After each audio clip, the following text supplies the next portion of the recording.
When I get back, you're supposed to be gone, right? And this month's almost over.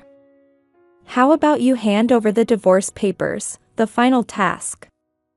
Beside my husband, there were a woman and a child. The woman was holding hands with the child about kindergarten age. Let me introduce you, soon to be my wife, Vicky. Vicky was still young and quite flashy. I've said it earlier, but you and I are strangers now. You no longer have the right to be in this house. My husband said, suddenly flashing an unpleasant grin. Sign the divorce papers, and you and your son get out of here. His gaze bore down on me and Rufus, gleaming with triumphant light. He must have believed everything was going smoothly according to his plan. But he slumped on the spot upon realizing the truth. How could you do this? I thought you were just a clueless housewife. When my husband muttered, Rufus responded incredulously. Huh, Dad, you don't know anything? Showing him a book, Rufus drove him half-crazed. My name is Miranda. I'm a housewife and have a part-time job. I have a 16-year-old son with a husband who works for a trading company. He's been on frequent business trips, both domestically and internationally, so I've mostly been raising our son on my own. Nowadays, he's on solo assignments, so we're practically living apart. We communicate mostly through online calls or messages. Although he's still in the country, day trips are a bit out of the question due to the distance. He only comes back around Christmas, Thanksgiving, or Labor Day. Even then, it's mostly to visit his parents' house, which is about an hour's drive away, so we rarely get to spend time as a family of 3 at home. The relationship with my husband is neither good nor bad. I think it's quite normal for couples who've been married for over a decade. We have familial affection, but the romantic spark seems to have faded. My husband works for a reputed trading company, so we've never faced financial difficulties. With him often away, I opted to be a stay-at-home mom when Rufus was younger, to ensure he didn't feel lonely, a decision my husband agreed with. However, as Rufus entered the later years of elementary school and my husband started his solo assignment, I noticed a slight annoyance towards me from him. My brother was the same at that age, it seems to be a phase they go through.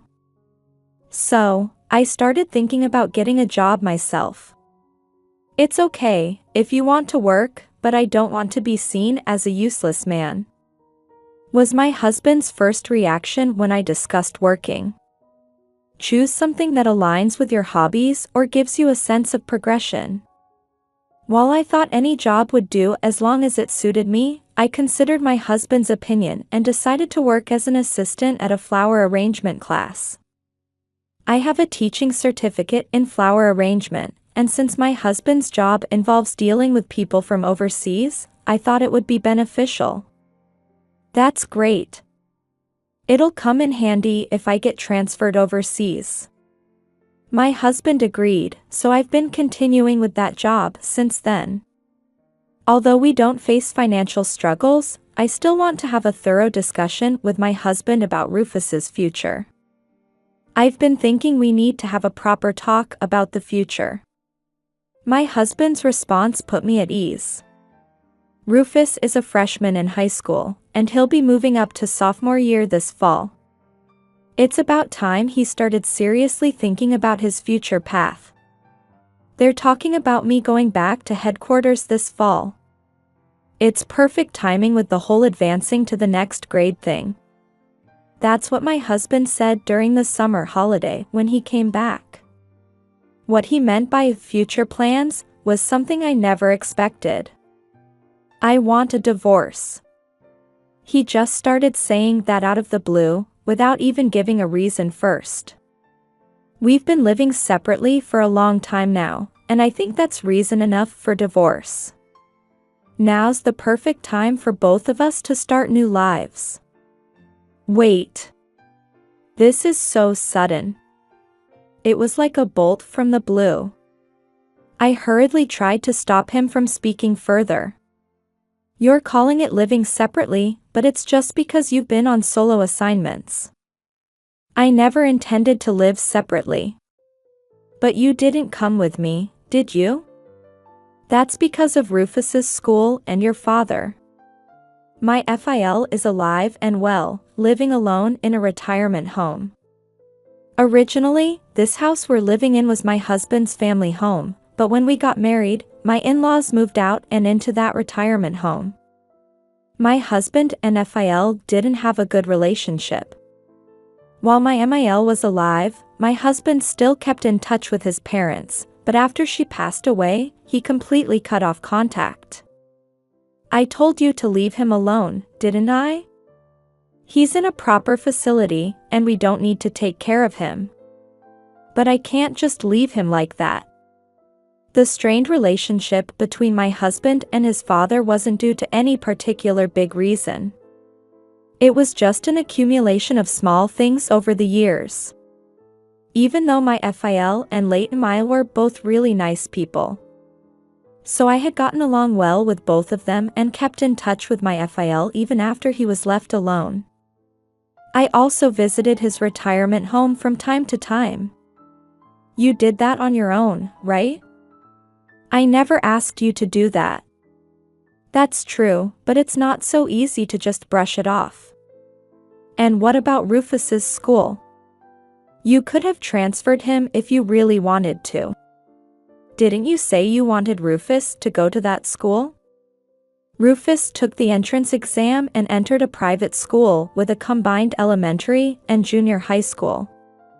I did want that, but even so, if you really wanted to, you could have transferred him, right?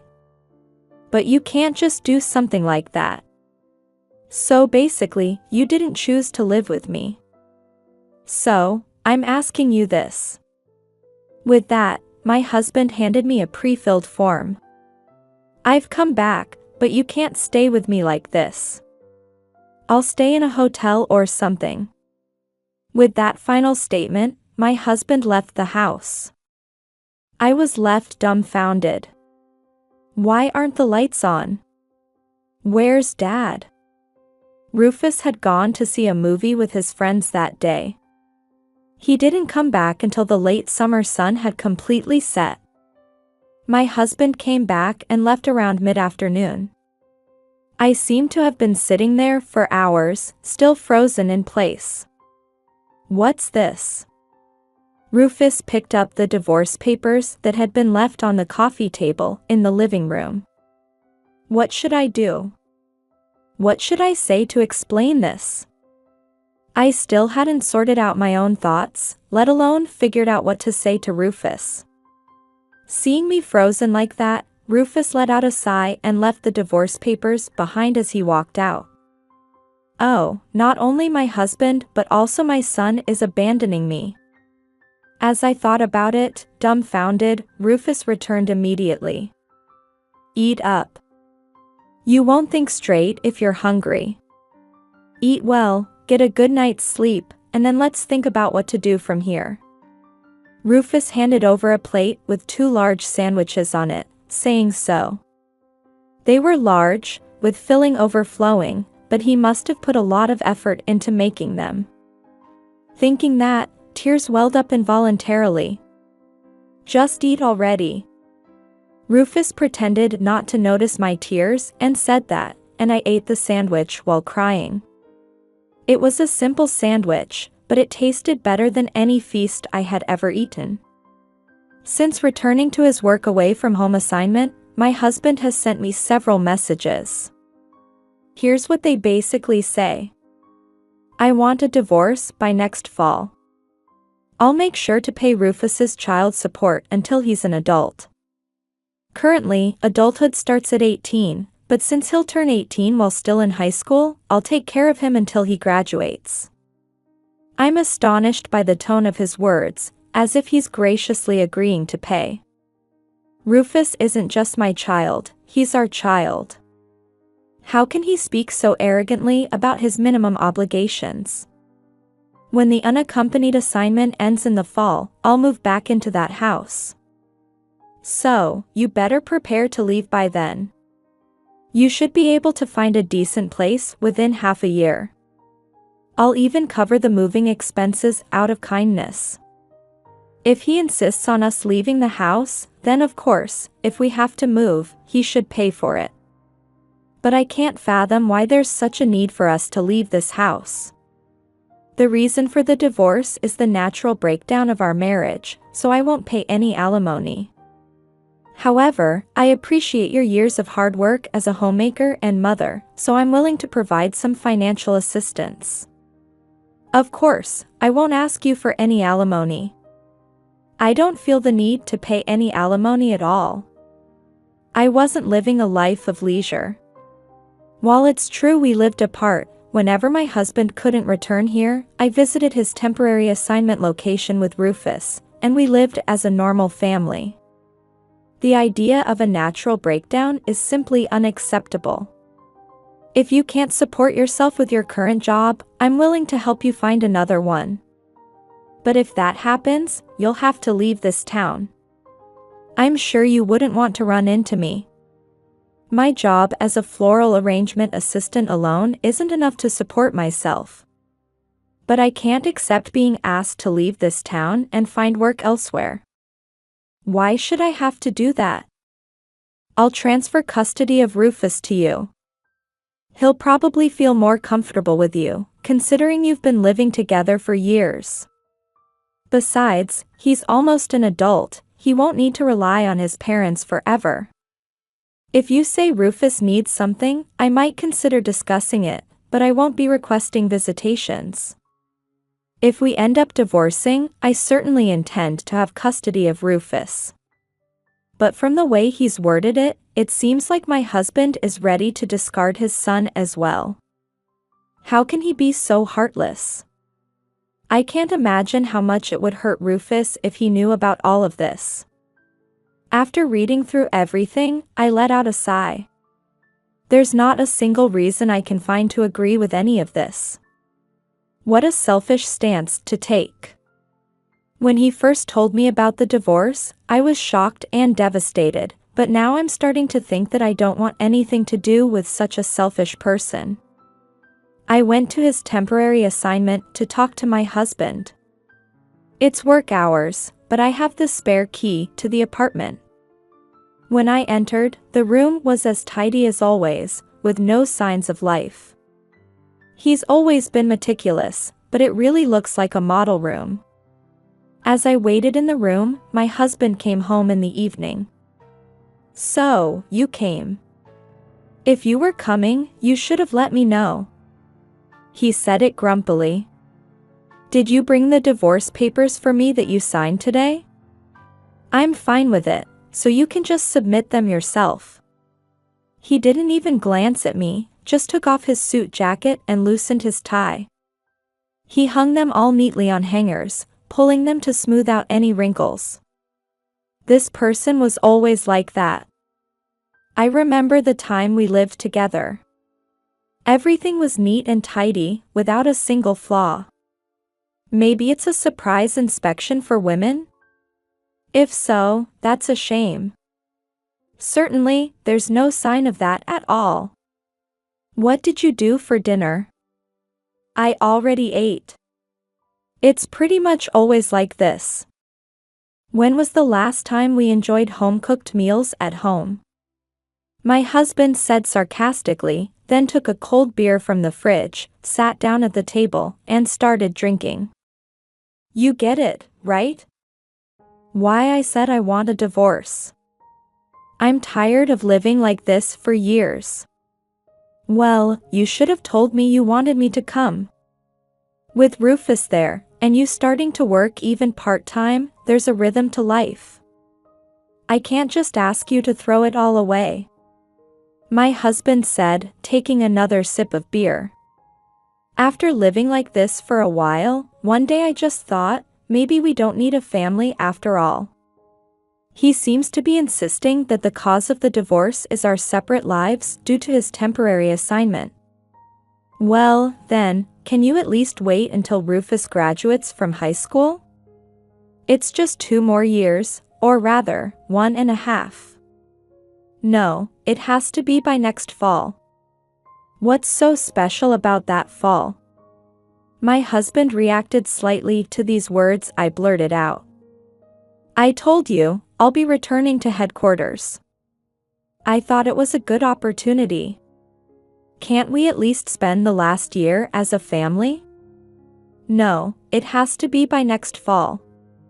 The discussion reached an impasse, and my husband's insistence was clear. He wanted a divorce by next fall, no matter what.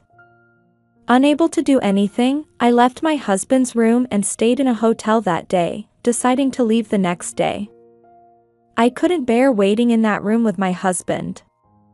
I stopped visiting him after that. It was pointless, I realized. We communicated through recorded messages, and I began to take action for the autumn. First, discussing the parts of my husband's proposal that I couldn't accept. I want him to pay Rufus's tuition until he graduates from college. If he refuses, I won't sign the divorce papers. Then an angry call came. I said until he's an adult. If you don't like that, I won't pay a penny of Rufus's support after the divorce. That's impossible. Until we file for divorce, we're still married. Besides, you have a legal obligation to support Rufus until he's an adult. After several exchanges on this matter, my husband finally gave in. Fine, I'll pay for Rufus's tuition until he graduates from college. But only for 4 years. If he repeats a year or something, I won't pay for anything beyond that. Okay, I understand. I'll count on you for the next 4 years. And please make sure to formalize it in writing. Do you not trust me? Of course not, there's no way I could. Suddenly presenting a divorce for such a reason. If it's not properly documented, who knows when he might change his mind. If you won't listen, we'll go to divorce mediation. If we can't settle it there, then it's off to court. After I said that, he brought the paperwork. Instead, I won't pay any consolation money for the divorce. Fine, that's perfectly fine with me. Of course, I won't pay either. Got it. Then hurry up and file for divorce. Each time he spoke, I pointed out the parts of the divorce terms that I couldn't agree with. Now, about the division of assets, I expect that to be done properly as well. I supported you while you were unemployed, and you still intend to take more from me? I wasn't just being supported by you, I was raising our child. If you're going to call that being a jobless parasite, let's settle it in mediation or court. With that, my husband reluctantly agreed to the division of assets, and of course, we had it notarized. My husband had a high income, so it amounted to a considerable sum. That should be enough. Hurry up and file for divorce. Well, it's fine until next fall, right? There might still be something left to do, so please wait. If you think I'll withdraw the divorce just because you drag it out like this, you're mistaken. As autumn approaches, my husband becomes increasingly irritable. Why are you so worked up? A little delay won't hurt, will it? It's a big deal. Do you have some urgent reason for rushing this? If you do, tell me, and I'll consider it. Even if I offered concessions, he insisted there wasn't such a thing.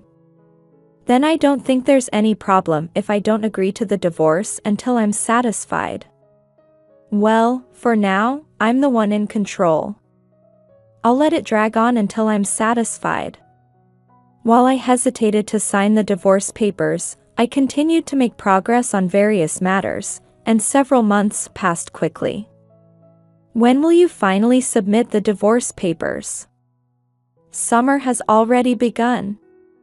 My husband, who hadn't returned even on Memorial Day, sounded impatient. Well, summer has arrived indeed.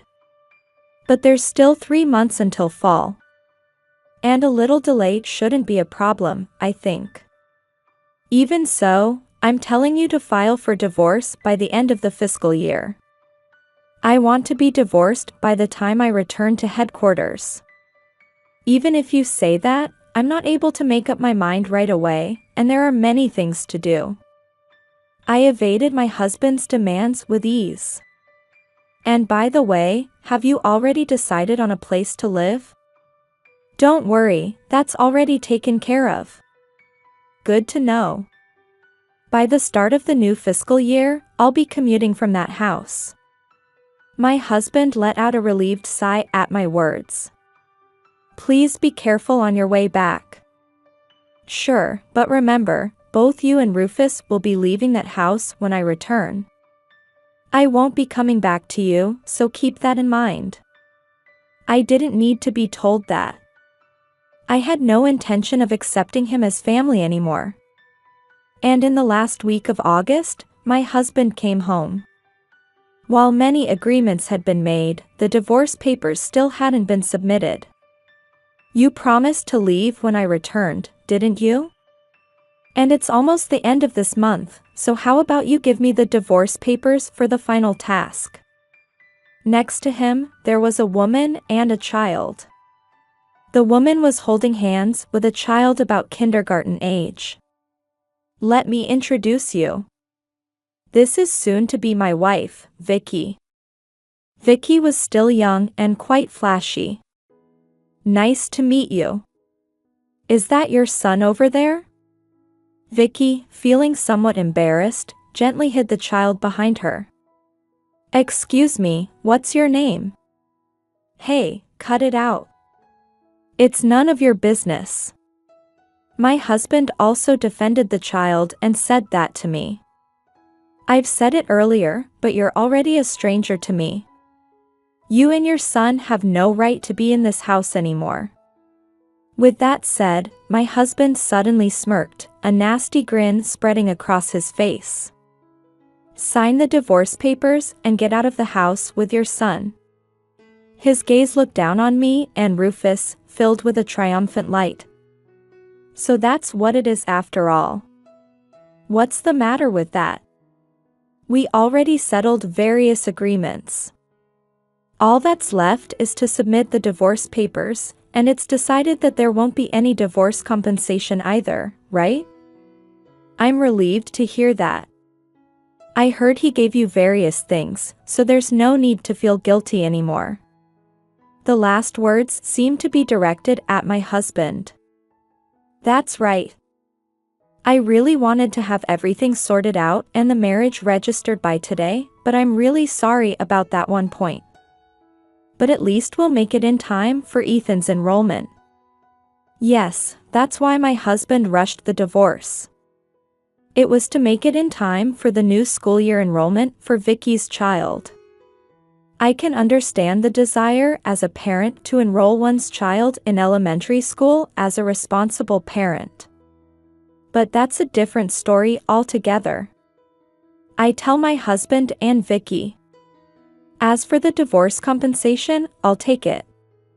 But it should be clearly stated in the notarized document that there won't be any divorce compensation. Yes, for the divorce. I present the notarized document that I had prepared. We won't pay divorce compensation for the divorce, but I'll take it for the relationship between that woman and your son. And of course, from that woman as well. Don't joke around. I won't pay a single cent for that. My husband shouted excitedly. The child called Ethan flinched and clung to Vicky. I'm not joking. You can claim compensation for adultery within 3 years of knowing the fact. It's clearly stated like that. Divorce compensation and adultery compensation are different matters. But now that it's clear that your reasons for divorce, the long periods of separation due to work, were lies, it seems you'll have to pay divorce compensation as well. What did you say? The real reason for divorce is those people. You want to divorce me and remarry that woman and acknowledge the child, right? If that's the reason, then of course, I would have claimed compensation. It's clearly defined in the law. In cases of divorce by fraud or coercion, the divorce itself can be annulled. A person who entered into marriage by fraud or coercion may petition the family court for annulment of that marriage. I showed the documents I had to my husband and Vicky. Divorce hasn't been finalized yet, but I think the contents of that notarized document can be revised. My husband's hand holding the documents was trembling. So let's discuss the divorce compensation again properly. I told my husband with a broad smile on my face. In that case, there's no deal for Rufus's tuition. That's impossible. There's no reason to revoke it. It's the same notarized document. My husband desperately argued, but that's not going to work. It's the same, but the content is different, right? If I had lied, maybe that argument could stand, but I have nothing to hide. That's the truth, and it's a fact. I want my husband to fulfill his duties as Rufus's parent, so I requested it, and my husband accepted it. There's no lie there. So I don't think your claim will go through. Enough already, I get it. I'll pay, just shut up about it. Thank you. I smiled broadly, making sure my husband and Vicky felt as frustrated as possible. What a greedy woman. My husband spat out. But as long as I pay, right? So go ahead and pay. Sure, whatever. In fact, I already submitted it this morning. Here, this is the certificate. I handed my husband the acknowledgement of receipt for the divorce application. Once we've got this, it's all ours as planned. My husband showed it to Vicky, and they nodded satisfactorily at each other. All right, then the discussion over. You don't have any reason to be here, so get out. Well, about that, Rufus and I have the right to stay here. It's you who should leave. Don't talk nonsense, this is my house. Poor husband, he doesn't know. I need to inform him properly. Whose name is on the title of this house? That would be my old man's. And what's his is mine. No, it's in my name. Upon hearing that, my husband looked surprised for a moment, but then he laughed and said, You think it's in your name because you have the right to reside here, huh? I wouldn't make such a stupid mistake. If I divorce you, you're no longer related to my old man, which means you lose the right to live in this house. I sighed and handed him another document. What do you mean? My husband's eyes widened as he looked at the document. I was adopted by your father. And as part of that, he decided to leave this house to me. What I showed my husband was a family register. It clearly stated that I was adopted. That's absurd. That's true. Your father did it because he always cared about me like his own daughter. After my husband mentioned divorce, I consulted with my FIL. Both of my real parents are gone. They both passed away shortly after getting married. My in-laws treated me like their own daughter because of that. So I treated my in-laws better than their own son. My FIL told me to investigate properly and used a private detective to do so. As a result, I found out that my husband had a hidden child with another woman. So, you wanted to work away from home just to live with that person you've been involved with before, right? Vicky was working as a hostess at a nightclub when she met my husband. She was only 20 at the time, but she quickly bonded with my husband and they became close. Then she got pregnant. My husband thought it over and decided to lead a double life to live with Vicky and their child. I visited your work away from home several times, but I couldn't see any trace of a woman at all. My husband had 2 houses at his unaccompanied assignment destination. One was the sweet home to live with those people. The other was a camouflage to deceive us when we visited, to hide the fact that there was a woman there. After my husband went on an unaccompanied assignment, I went to visit him with Rufus many times. I was always impressed by how neat it was, but of course, since he wasn't actually living there, it was the same as not living there at all. My husband even installed cameras in that house and set it up so that he would be notified if anyone entered the room. When your father found out about it, he was furious and said he wouldn't leave you anything, it would all go to Rufus. Then he offered to adopt me.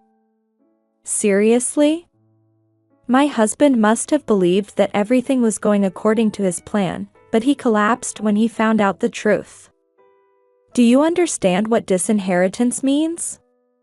Your father is going through that process. What's that? In simple terms, it means removing you as a legal heir to your father. If the family court approves it, you will no longer be a legal heir, and the inheritance will go to Rufus through intestate succession. When the inheritor who is to leave the property behind wishes to exclude the inheritor who holds the right for some reason, there is a way to exclude them from inheritance. In this situation, my husband is almost estranged from his father, and the father decided to take this action because of the husband's excessively cruel treatment of his wife and child. When the deceased has assets, there are rights to the illegitimate heirs, who are presumed to be intestate heirs, after the deceased's death. It's the last resort when you don't even want to hand over the minimum assets. My FIL said he would do that out of gratitude for the years of friction with my husband, his gratitude for me being there for instead of his son, and his apology for my husband's actions. When my husband loses his qualification as an heir, Rufus, as his grandson, will be recognized as an intestate heir through intestate succession. However, if my husband is dissatisfied with that decision, it will be disputed in court. For that possibility, my FIL decided to adopt me and give me this house as an advance inheritance. He decided to do that after consulting with your father. How could you do such a thing? I thought you were just a housewife who didn't know anything. My husband muttered, and Rufus responded incredulously. Huh, Dad, you didn't know anything about this? Rufus handed a book to my husband. What's this book, The Splendid Deductions of Mrs. Rose? Oh, I know it. It's a popular novel right now, about to be adapted into an anime soon. I've been reading it too, I love it. It's a book my mom wrote. She studied a lot to write it, got pretty knowledgeable about law and stuff in the process. Rufus's words left the two of them stunned. I certainly appeared to be just a naive housewife who hadn't done anything, as my husband believed. But writing was my secret passion, and I continued to post novels on a writing website without my husband noticing. I wrote a series set in the flower arrangement class where I worked part-time, featuring a housewife assistant known as Mrs. Rose, who solves challenging mysteries one after another. It became a huge hit. I never heard about any of this. I thought I should come clean with you soon, especially with talk of an anime adaptation, but then you brought up divorce first. Such a pity. Well, the royalties from that book are marital assets, right? And how much are you getting from the anime deal? And we'll need to divide that up properly, won't we? Unfortunately, the divorce is already finalized. The royalties and anime earnings have nothing to do with you anymore. Upon hearing my words, my husband let out a loud gasp and repeatedly exclaimed, "That's a lie," over and over again. Unbelievable. After years of trying to deceive and belittle me, you suddenly see value in me? If you have any issues, please consult a lawyer from now on. Now, get out of here. So, I kicked my husband and Vicky out of the house right away. I felt sorry for little Ethan, but there was nothing I could do for him. My husband sent multiple requests for reconciliation, but there was no way I was going to accept that. More importantly, recognize Ethan properly. He's starting school soon, right? It's not fair to leave him hanging like this forever. After that, Vicky also pressured him to recognize Ethan, and they eventually got married and became proper parents. It was only natural for the sake of their responsible child. After the elementary school entrance ceremony was over, I waited for things to settle on their end before sending a registered letter regarding the alimony. After all, it was years of infidelity and leading a double life. The amount of alimony was substantial. You're making quite a fortune, aren't you? Then how about reducing the alimony? Forget about it. Such a ridiculous request was promptly rejected, of course. Regardless of who I am, there's no denying you've hurt me deeply. Alimony is money to compensate for that hurt, to express an apology in terms of money. It's unrelated to my income. When I threatened further rejection leading to a trial, he paid up obediently. He seemed to have borrowed the alimony for 2 people from the company. Though he managed to borrow money from the company, his actions were eventually exposed. Moreover, the offer for a job assignment away from home was apparently for this purpose. The mills of the gods grind slowly, but they grind exceedingly fine. God sees everything, as they say. The company's higher-ups were furious at being used for such immoral purposes. As a result, he was demoted and transferred to a subsidiary in a rural area. His salary decreased, and now both of them were working desperately to repay the debt. But ultimately, it was for the best. Ethan could start a new life in a new place without knowing about his parents' past, starting afresh as a normal family. No innocent child would suffer for their parents' actions. As for me, after the divorce, my works were adapted into anime as planned and became quite a sensation. Merchandise was also released, and in this era where ebooks are becoming more dominant, the printed books sold with bonuses became a big hit. The editors keep pressing for the next work. With my busy life, I have no room to dwell on past emotional wounds or reminisce. My animated work has also been broadcast overseas, generating significant feedback. Despite everything Rufus had been through, he grew up straight and honest. He said he would be searching for what he really wanted to do, what he was good at, during his 4 years of university. It's my life anyway, so I won't rely on Mom. Despite his cheekiness, as a parent, I would be happy if he relied on me a little more. For now, I might as well write a new story with a cheeky college student as the protagonist. I have a feeling the next work will be a hit too.